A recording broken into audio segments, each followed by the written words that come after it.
conversar à luz da palavra de Deus sobre os caminhos da restauração. E hoje a gente vai falar sobre a santificação, a proteção de Deus. Palavra do Senhor em dois textos. O primeiro deles é em Neemias. A gente está estudando o livro de Neemias, Neemias capítulo 8. Neemias capítulo 8, versículo 3. Diz assim: E leu no livro diante da praça que está fronteira à porta das águas, desde a alva até ao meio-dia, perante os homens e mulheres, e os que podiam entender. E todo o povo tinha os ouvidos atentos ao livro da lei. Agora a gente vai ver também em Neemias, só que agora no capítulo 9, os versículos de 1 a 3, que diz assim: No dia 24 desse mês, se ajuntaram os filhos de Israel com jejum, com panos de saco, e traziam terra sobre si.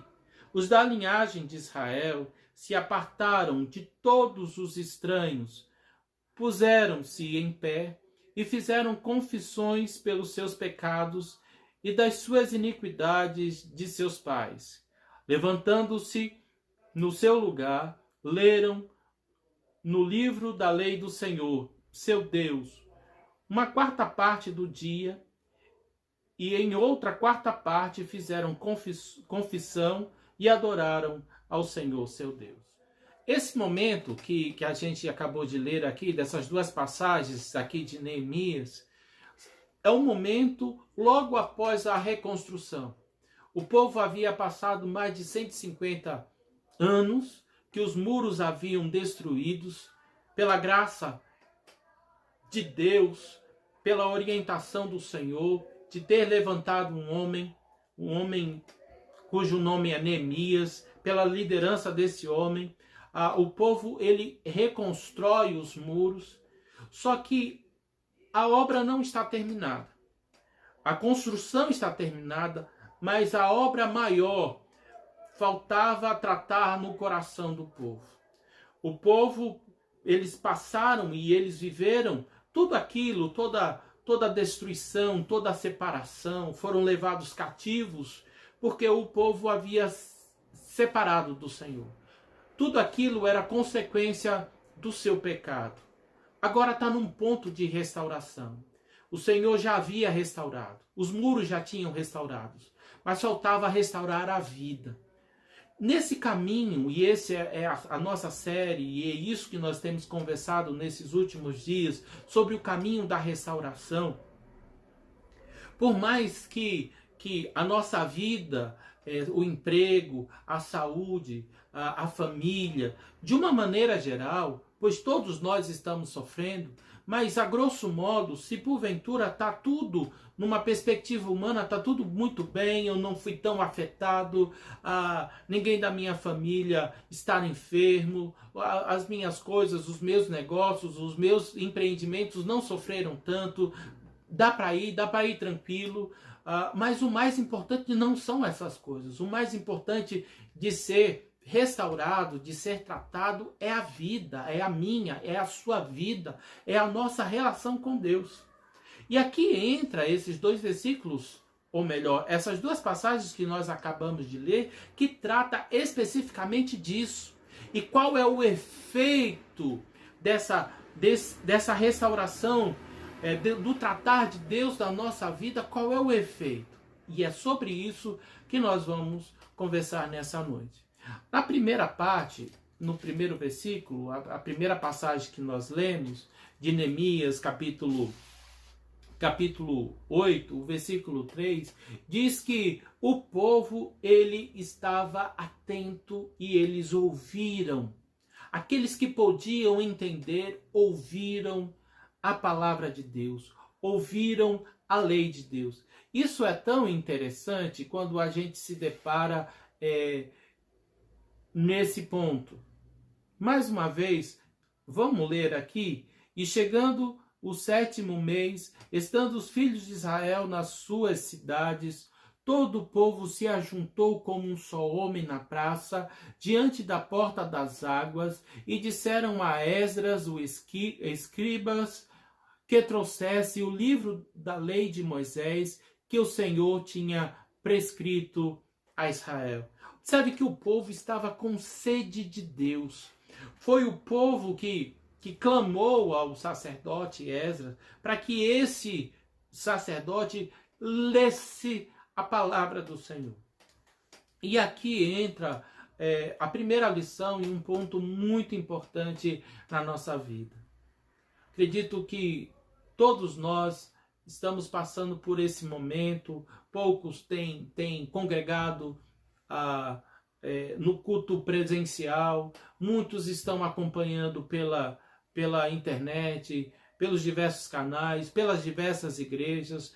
Todos nós, independente da denominação, independente da teologia, todos nós fomos jogados para esse mundo digital. Mas a questão não é essa, a questão é: eu tenho tido sede de Deus? A palavra que eu tenho ouvido, a palavra que eu tenho meditado, a palavra que eu tenho no meu momento de meditação, e entenda esse momento de meditação não apenas uma hora que você separa no seu dia, isso é bom e é importante, mas é quando você olha para a vida, quando você olha para a notícia, quando você vê na sua casa, no seu relacionamento, olha para determinadas situações, você consegue lembrar da palavra de Deus, você consegue entender ou trazer à sua memória aquilo que Deus tem falado, comunicado à sua vida e ao seu coração. Isso só é possível a gente trazer para a nossa vida, a gente conseguir ver a vida na perspectiva de Deus e da sua palavra quando nós temos sede, quando nós temos essa necessidade de ouvir, de aprender e de buscar cada vez mais a palavra de Deus. Não tem como nós falarmos de restauração, não tem como falarmos de santificação, se nós não passarmos por esse primeiro ponto, que é sermos tocados pela palavra. Que no caso aqui específico, a obra física já estava concluída, mas o povo tinha sede de Deus, o povo estava com sede e necessidade de ouvir da palavra de Deus, e eles chegam e eles clamam e eles pedem para o sacerdote. Isso é um ponto que é fundamental e é importante para a nossa vida nesses dias. Da gente ter o apego, o amor, o zelo. Não permitir que as circunstâncias, não permitir que essa maneira de sermos alimentados, pastoreados de forma virtual, venha apagar, venha tirar a minha sede, para que eu não venha me envolver com outras coisas e deixar secar e deixar morrer a palavra de Deus na minha e na sua vida. Mas uma segunda coisa interessante, e agora eu quero ver na segunda passagem que nós acabamos de ler, que está aqui no capítulo 9, o versículo 1, que diz assim: no dia 24 desse mês se ajuntaram os filhos de Israel com jejum, com pano de saco, e trazia terra sobre si. Os da linhagem de Israel se apartaram de todos os estrangeiros, puseram-se em pé e fizeram confissão pelos seus pecados e das iniquidades de seus pais. Levantando-se no seu lugar, leram no livro da lei do Senhor seu Deus 1/4 do dia, e em outra 4 deles fizeram confissão e adoraram ao Senhor seu Deus. Aqui, no meu modo de ver e entender, a consequência de sermos tocados pelo Senhor, pela sua palavra, de saciarmos a nossa sede na palavra de Deus, nas promessas do Senhor, há de provocar em nós um profundo espírito de quebrantamento. E entenda-se esse quebrantamento por humilhação.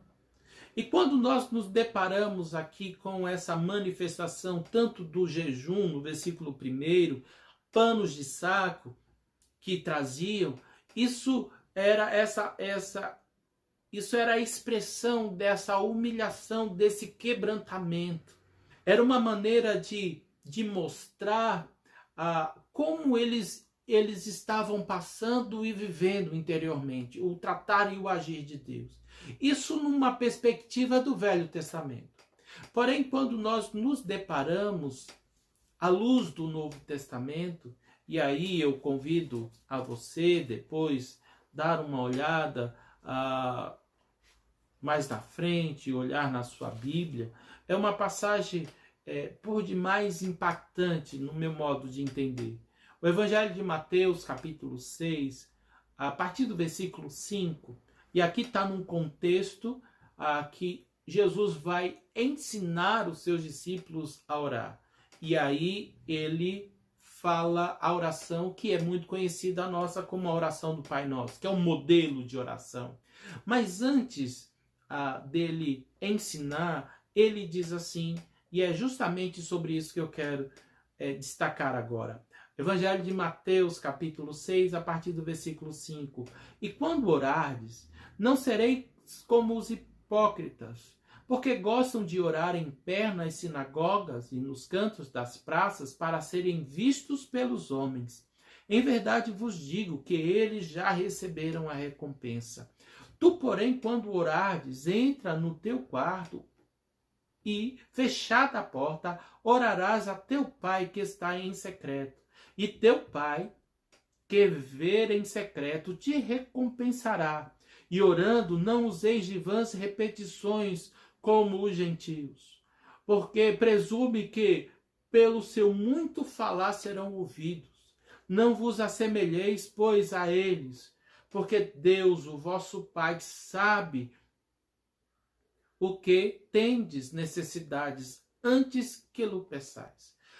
O que eu acho interessante aqui, e esse texto é riquíssimo, a gente poderia passar muito tempo aqui conversando e falando, mas o ponto que eu quero chamar a sua atenção e olhar dessa maneira, como manifestar esse agir e esse tratar de Deus, né? Na passagem em questão que estamos lendo e refletindo em Neemias, fala do pano de saco, fala do jejum, né? Que era uma maneira de expressar tudo aquilo que estava acontecendo, expressar todo esse quebrantamento e essa humilhação no seu interior. Isso numa perspectiva do Velho Testamento. E aqui Jesus está nos chamando a atenção para que nós não venhamos a fazer propaganda do que está acontecendo aqui, do trabalhar de Deus, do tocar de Deus na nossa vida. Que isso é em secreto. As pessoas não precisam ficar sabendo, eu não preciso divulgar para ninguém do meu jejum, não preciso transparecer a minha pequenez, o meu reconhecimento que eu não sou nada.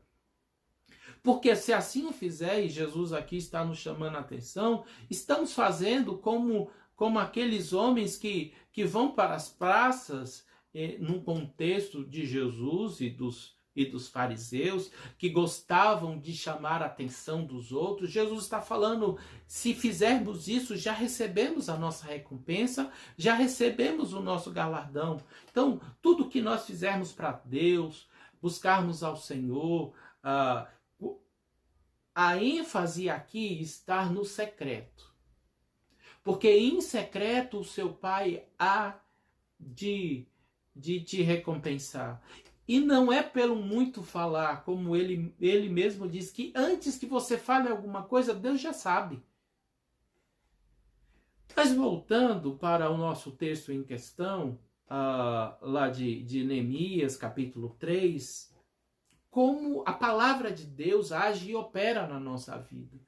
De um modo específico aqui, do contexto do povo de Israel e Neemias, eles tinham sede da palavra, eles foram até ao sacerdote, clamaram, pediram para ouvir a palavra de Deus. Isso no capítulo 8. Agora está falando dessa manifestação de como eles estavam tão quebrantados e humilhados, ao ponto de se separarem. E aqui vem a segunda coisa. No segundo versículo diz que das linhagens de Israel eles se apartaram de todos os estranhos. Agora aqui a gente tem que entender dessa separação de todos os estranhos. Isso aqui não é acepção de pessoas. Isso aqui não é se colocar melhor do que o outro. Isso aqui está no sentido da separação. A palavra santo significa separado. Separado para um uso específico. Tem no sentido de não se deixar contaminar, não se deixar influenciar pelas coisas do mundo, pela influência de outras pessoas que não conhecem a Deus. É nesse sentido. E aí eles tomam essa atitude de separação, de consagração, de não se deixar influenciar. Que no caso aqui, à luz do Velho Testamento, eram outros povos. Mas trazendo isso como lição para os nossos dias, é de não nos deixarmos levar pela influência, pela mentalidade desse mundo. E o que acontece aqui? Ainda no versículo 2, ocorre um profundo sentimento, uma profunda convicção de pecados. E eles começam a confessar os seus pecados, não apenas os seus pecados, mas até os dos seus pais, até os dos seus antepassados.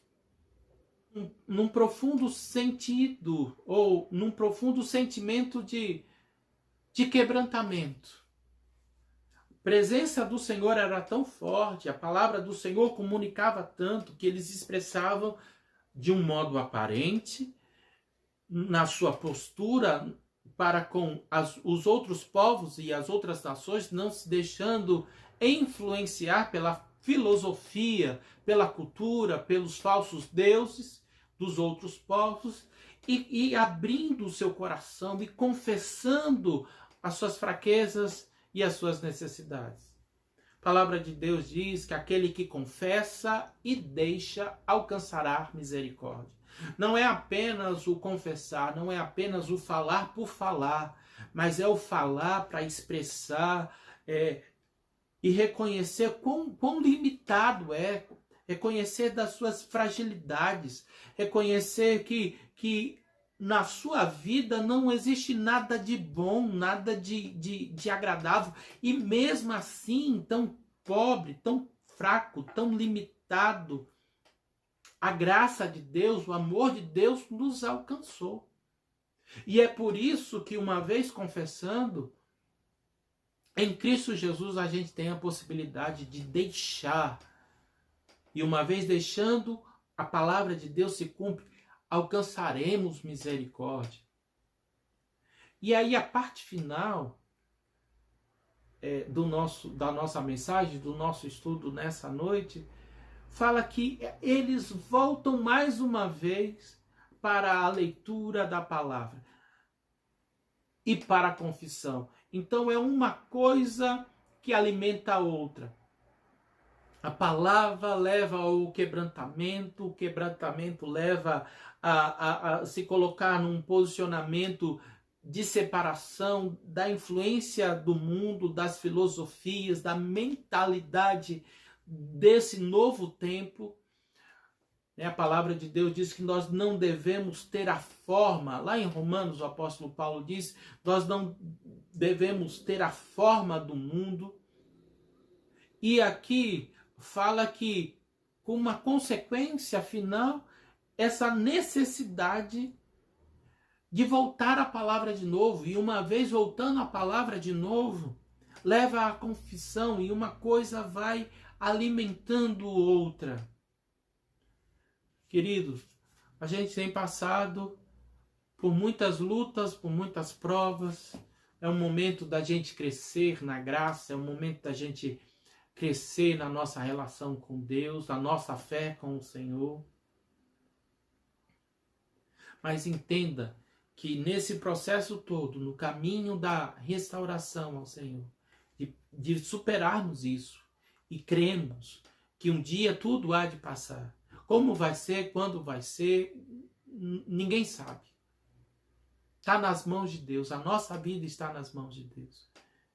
A gente sabe como a história termina, a gente sabe que a história termina com a vitória do Senhor Jesus. Mas enquanto isso não acontece, enquanto Ele não vem para buscar o seu povo, para buscar a sua igreja, nós não podemos e não devemos nos deixar levar pelas circunstâncias, pelas más notícias, pelas dificuldades.